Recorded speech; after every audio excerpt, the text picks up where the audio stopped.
Hi, I'm Fraser Douglas, the avid tent camper.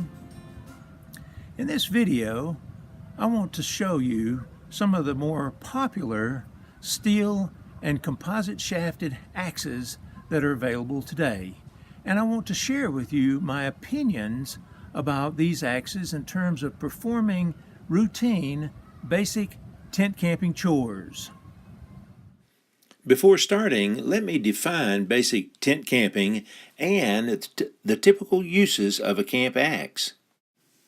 Basic tent camping, or family camping or car camping, is perhaps the most popular approach to camping in the United States today.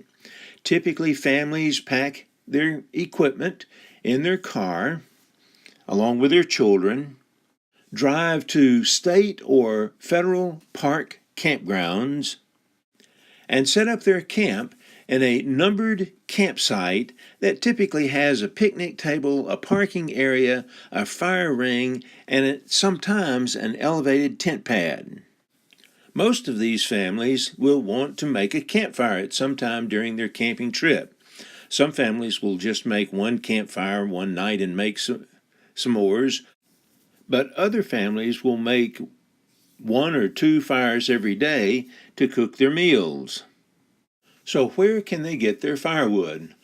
Well, most state and federal parks forbid bringing in firewood that was cut more than 25 miles away and forbid cutting standing trees. Some parks allow campers to pick up fallen wood, other parks do not. But in the parks where you can pick up fallen wood, most of this wood has already been gathered by other campers. And so most basic tent campers must buy their firewood either from the park or from local vendors, and use their camp axe to split this wood to the size that they need for their fires. Typically, this wood is cord wood that is about 16 inches long and about 5 to 8 inches in diameter. If they plan to have just one campfire during their trip, they'll only have to split 2 or 3 pieces of wood. But if they plan to cook with their wood, they'll need to split several pieces of wood and split each piece several times down to the size of a broomstick in diameter. Sometimes campers may want to use their axes to trim a tree branch to make a walking stick or to make a tent stake or some other implement. Now let me introduce you to some of the best known steel shafted axes available today. One of the earliest steel shafted axes was the Bridgeport axe that was made by the Bridgeport Hardware Manufacturing Company in Bridgeport, Connecticut. Bridgeport Company made these axes between 1934 and 1960, and most of these axes were stamped Official Boy Scouts of America. You can still buy these Bridgeport axes on eBay today.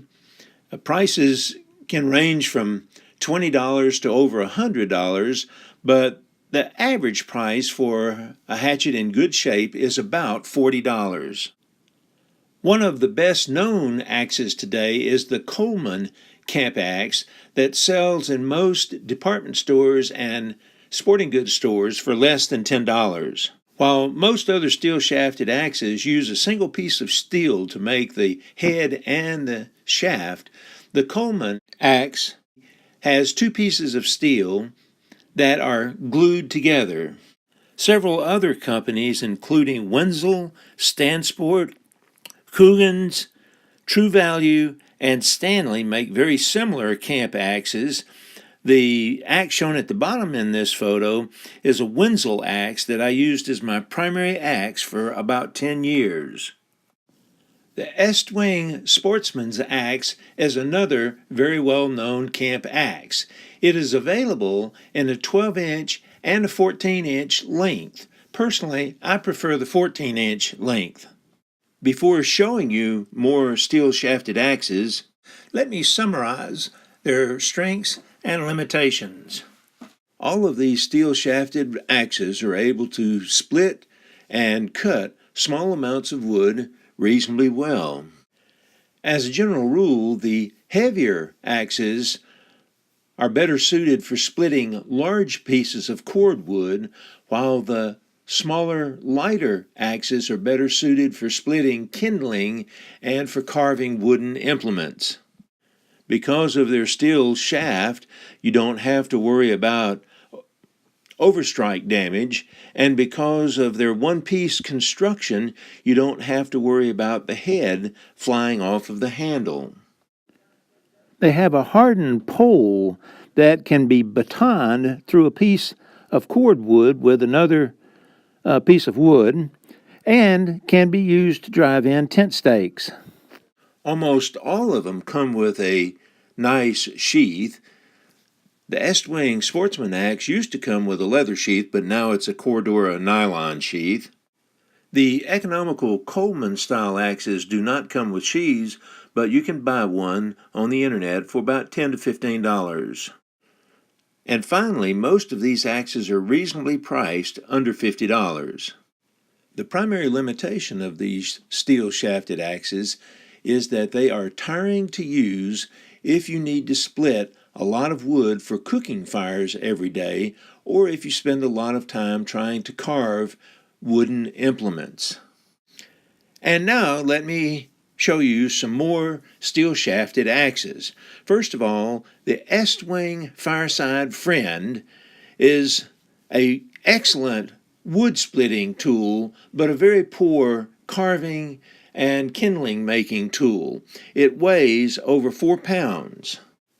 The Hart 20-ounce hatchet, sold in most Home Depot stores, is another very good wood splitter, but is a little heavy at 2.2 pounds to be an effective kindling maker and wood carver. The SOG Base Camp axe, available in some knife shops and online, weighs 2.1 pounds. The Estwing Sportsman's axe has already been introduced earlier in this video, but personally I prefer this Estwing Camper's axe. That weighs 2.3 pounds.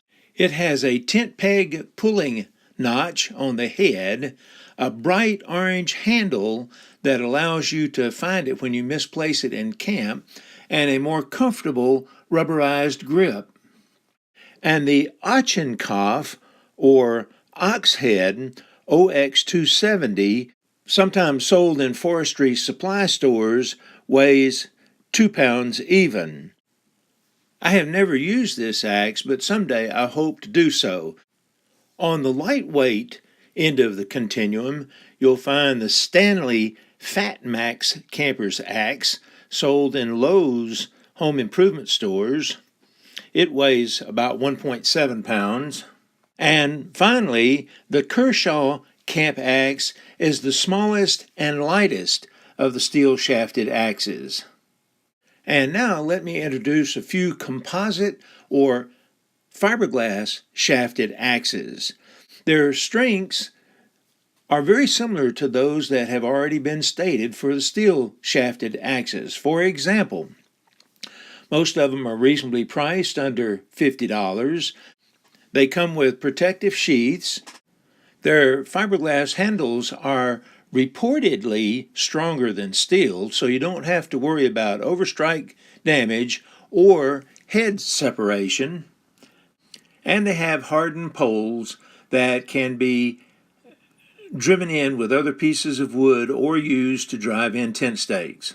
Their primary limitation is also very similar to that stated for the steel shafted axes. Although they are lighter weight and a little more comfortable to use, they still can be tiring if you have to split a lot of small cooking fire wood and kindling for several days. Perhaps the best known composite shafted axe is the Fiskars X7, also called the Fiskars 14-inch hatchet. It is made in Finland, weighs just 1.4 pounds, and costs only $25. This hatchet splits short, straight-grained cordwood very easily, but a notable feature is that it does not stick in wood like other hatchets do. As a result, it is very difficult to split long pieces of wood with knots in them, pieces of wood with a twisted grain or kindling. It comes with a sharp bit that can cut wood easily, but when I used it to shape a wooden implement, my arm tired quickly. An almost identical axe is sold by Gerber, but this axe cost $10 more. The Schrade SC axe is another highly praised composite-handled axe that has been listed as one of the top 5 camp axes by several reviewers. Mora, the Swedish company that makes highly praised camp knives, also makes a composite handle axe, but it sells for over $60. And finally, you'll find several more composite-handled axes sold in home improvement and hardware stores for less than $20.